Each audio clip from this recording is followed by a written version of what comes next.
నాంపల్లిలో జరిగిన అగ్ని ప్రమాదంలో 5గురు చనిపోవడంతో ఇది ప్రభుత్వ నిర్లక్ష్యానికి కారణమని ఆమ్ ఆద్మీ పార్టీ రాష్ట్ర కన్వీనర్ హేమ జిల్లోజు సుదర్శన్ తీవ్ర ఆవేదన వ్యక్తం చేశారు. ఆ ప్రాంతాన్ని సందర్శించి అగ్ని ప్రమాదం ఎలా జరిగిందో వివరాలు అడిగి తెలుసుకున్నారు. ఈ సందర్భంగా ఆమె మాట్లాడుతూ కాంగ్రెస్ ప్రభుత్వం వచ్చినప్పటి నుండి రాష్ట్రంలో ఎక్కువ అగ్ని ప్రమాదాలు జరుగుతున్నాయని ఆరోపించారు.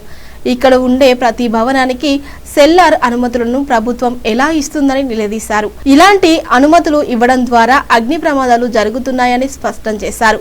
ఓ భవన నిర్మాణానికి కనీసం సెట్ బ్యాక్ కూడా లేదన్నారు. చనిపోయిన వారికి 5 లక్షలు కాదు, కోటి రూపాయలు ఇవ్వాలని ప్రభుత్వానికి డిమాండ్ చేశారు. నమస్తే అండి, నేను ఆమ్ ఆద్మీ పార్టీ రాష్ట్ర కన్వీనర్ హేమ సుదర్శన్ జిల్లోజు.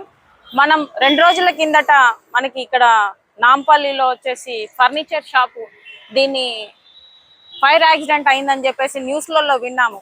ఇక్కడ చూసుకుంటే వీళ్ళు చూడండి ఒక్కసారి, ఇక్కడ ఇద్దరు చిన్న పిల్లలు ఉన్నారు. ఆ లేడీ ఇద్దరు కాపాడడానికి వెళ్ళిన ఈ బ్రదర్స్ కూడా ఇక్కడ 5 మెంబర్స్ వచ్చేసి సజీవ దానం అవ్వడం జరిగింది.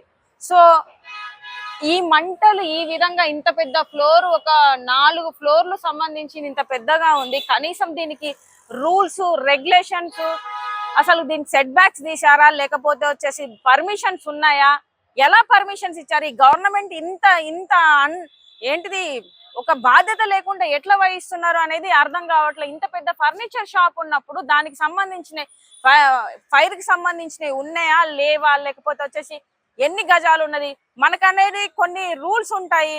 ఏంటిది ఇన్ని గజాలలో అయితేనే సెల్లార్స్ ఇవ్వాలి అనేది ఉంటది. ఆ సెల్లార్స్ ఎలా పర్మిషన్స్ ఇచ్చారు, వీళ్ళకి పర్మిషన్స్ ఎందుకు ఇస్తున్నారు?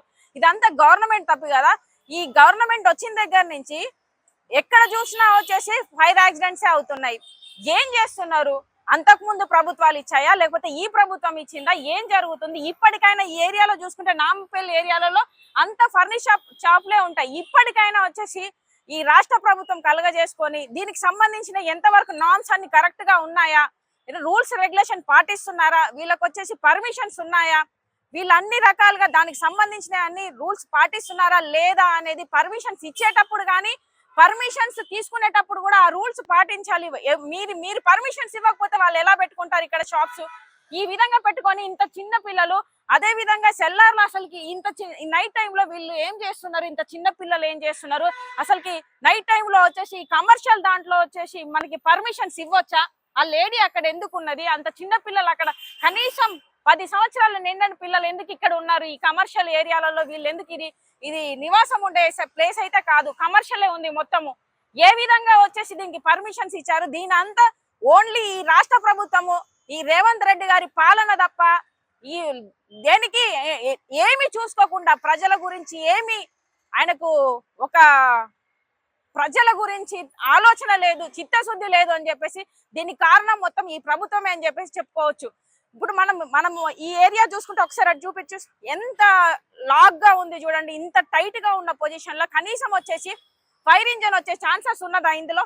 ఈ ఏరియాలో ఇటు చూసుకుంటే ఇప్పుడు మేము లోపలికి వెళ్తుంటే మమ్మల్ని పోనివ్వట్లేదు, అక్కడ ఏదో సంథింగ్ మీటింగ్ జరుగుతుంది అని చెప్పేసి అంటున్నారు. లోపల చూసుకుంటే కనీసం వచ్చేసి గేట్స్ కూడా, లోపల వెళ్ళి కాపాడడానికి కూడా గేట్స్ కూడా సరిగా లేవు, లేదు అంటున్నారు.